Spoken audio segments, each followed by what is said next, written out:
L'étoile de Przybylski a été découverte dans les années 60. Depuis lors, les astronomes sont intrigués par sa composition chimique unique. On soupçonne que l'étoile contient des éléments ultra rares, frôlant l'impossible. À l'aide d'un équipement spécial sur le télescope de l'Observatoire européen austral au Chili, les chercheurs ont effectué des relevés du champ magnétique de l'étoile. Ils ont découvert que la période de rotation de l'étoile, c'est-à-dire le temps qu'elle met pour effectuer une révolution complète sur son axe, s'étend sur presque 200 ans, ce qui est extrêmement lent. Bien sûr, il existe des objets encore plus étranges, appelés étoiles AP. Il s'agit d'une catégorie d'étoiles d'un grand intérêt chimique, qui tournent extrêmement lentement, une rotation prenant jusqu'à 1000 ans. Ce qui rend ces étoiles encore plus singulières est la vaste gamme d'éléments chimiques que les astronomes détectent lorsqu'ils analysent leur spectre stellaire. Mais si nous examinons l'étoile de Przybylski, nous verrons qu'elle est à la fois similaire et différente des autres étoiles AP. Elle contient des quantités inhabituellement faibles de fer et de nickel. Notre Soleil en possède 10 fois plus, et des quantités incroyablement élevées d'éléments rares et lourds. Ceux-ci pourraient inclure du strontium, du césium et du néodyme, ainsi qu'au moins 2 éléments non découverts. Ils ne se produiraient pas par des processus naturels que nous comprenons actuellement.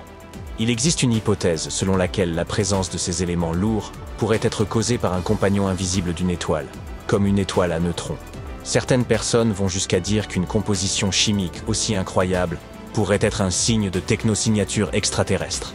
Tout spécialiste vous dira qu'il s'agit du spectre stellaire le plus étrange qu'il ait jamais observé. Certains prétendent même qu'il y a tellement de lignes indicatrices chimiques qu'on ne peut pas comprendre immédiatement ce qu'on regarde en observant le spectre de l'étoile. L'étoile de Przybylski contient également des niveaux élevés d'éléments radioactifs qui mettent plusieurs milliers d'années à se désintégrer. Et c'est ici qu'un autre mystère se pose. Ils auraient dû disparaître depuis longtemps de l'étoile. Après tout, elle est âgée d'1,5 milliard d'années. Les scientifiques n'ont pas encore réussi à comprendre la raison de la présence de ces éléments. Peut-être est-ce dû à la combinaison des qualités rares de l'étoile. Elle tourne très lentement, elle est chaude, et elle possède un champ magnétique puissant. Cela pourrait amener à la surface des atomes qui, normalement, seraient mélangés à l'intérieur de l'étoile.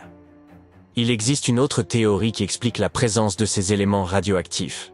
Ils pourraient être présents s'ils étaient eux-mêmes des formes désintégrées d'éléments ultra lourds que nous n'avons pas encore découverts. Jusqu'à présent, personne n'a pu prouver cette théorie. Même la découverte de la rotation super lente de l'étoile de Przybylski ne nous rapproche pas de la réponse. Il est évident qu'il y a beaucoup à apprendre sur cette étoile bizarre, et qui sait quel secret elle garde encore dans sa manche. Une autre étoile, non moins mystérieuse, s'appelle l'étoile de Tabi. C'est un astre semblable au Soleil situé à environ 1500 années-lumière de la Terre, dans la constellation du Cygne. Contrairement à notre Soleil, cette étoile s'assombrit de manière aléatoire de 5 à 22%, et cela dure plusieurs jours d'affilée. La raison pourrait être une planète géante passant devant l'étoile.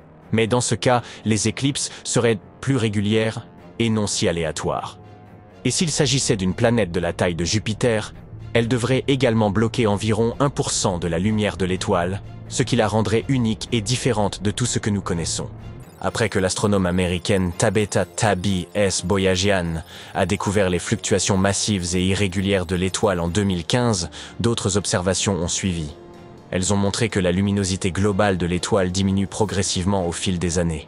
Certaines théories tentant d'expliquer ce phénomène sont assez crédibles. Par exemple, certains scientifiques pensent que ces variations de luminosité sont intrinsèques à l'étoile. Elles pourraient être causées par son magnétisme ou des changements dans le flux de chaleur à l'intérieur de celle-ci. D'autres idées sont plus audacieuses, notamment certains types d'activités d'une civilisation extraterrestre. Une des théories les plus plausibles, cependant, est que l'assombrissement est causé par les fragments d'une exolune orpheline. Elle aurait pu être arrachée à sa planète mère par des interactions gravitationnelles avec l'étoile de Tabi. Alors que la Lune s'approchait de l'étoile, elle a explosé, envoyant des nuages de poussière en orbite stellaire. Ces innombrables morceaux de roche et de poussière se déplacent maintenant entre l'étoile de Tabi et la Terre dans un énorme nuage aggloméré. Cela pourrait effectivement expliquer pourquoi nous observons de telles variations irrégulières de luminosité. Habituellement, lorsque les astronomes repèrent une structure en bras spiraux, il s'agit généralement d'une galaxie. Mais pas dans ce cas. SAO 206462, située à 460 années-lumière de notre planète, est une jeune étoile. Elle est entourée d'un disque circumstellaire de gaz avec des bras spiraux clairement définis. L'étoile étrange a été repérée lors d'une recherche d'exoplanètes avec l'aide du télescope Subaru, situé à Hawaï. Au lieu de trouver des planètes complètement formées autour d'une étoile jeune, les astronomes ont découvert des planètes qui étaient encore en formation. Ces planètes en gestation se développent à partir du disque de gaz et de poussière entourant l'étoile. Ce disque s'étend jusqu'à environ 80 unités astronomiques, soit 2 fois l'orbite de Pluton. Au moins 2 de ces planètes ont étiré le disque pour lui donner sa forme spirale extrêmement inhabituelle. Une planète différente est responsable de chaque bras. Dans notre galaxie d'origine, il y a une étoile géante qui est une véritable machine à vent stellaire. Pour l'instant, ce monstre n'attend que le moment pour exploser et envoyer une vague de radiation et de gaz chaud vers la Terre. Tout cela parce que c'est une Wolf-Rayet, une étoile qui est à ce point précaire avant d'exploser en supernova. Son cœur n'a plus d'hélium à brûler. Dès lors, l'étoile est contrainte de consommer des éléments beaucoup plus lourds, par exemple l'oxygène. Malheureusement, cela perturbe l'équilibre délicat entre la gravité et la fusion, conduisant l'étoile à se débarrasser de ses couches. Lorsque l'oxygène finira par s'épuiser, l'étoile deviendra une supernova. Mais cette fois, le spectacle sera différent.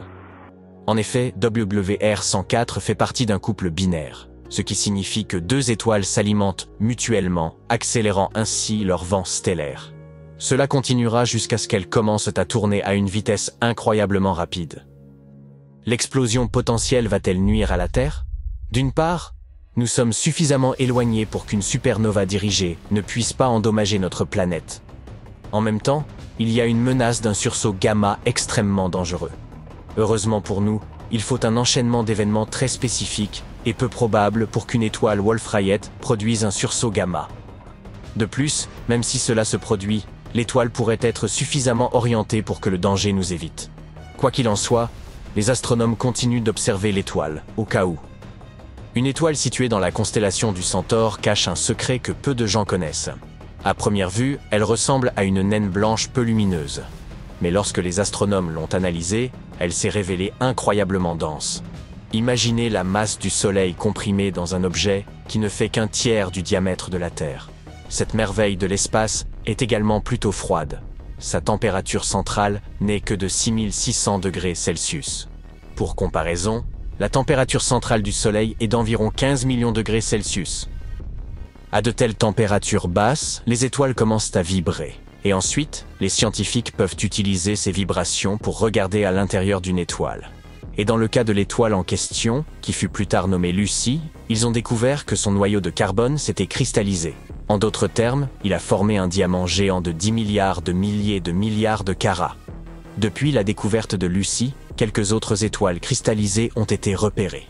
Certaines d'entre elles ont des cœurs de diamant de la taille de notre planète.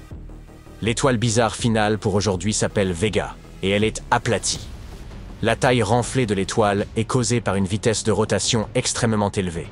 Vega effectue une rotation complète toutes les 12 heures et demie. Cela pousse le matériau autour de son équateur vers l'extérieur. Il entraîne également le phénomène connu sous le nom d'assombrissement gravitationnel, lorsque le matériau stellaire plus éloigné du centre de l'étoile subit moins de gravité, ce qui le rend plus frais et plus sombre. Ainsi, lorsque Vega fait face à la Terre avec le pôle orienté vers nous, elle semble parfaitement ronde.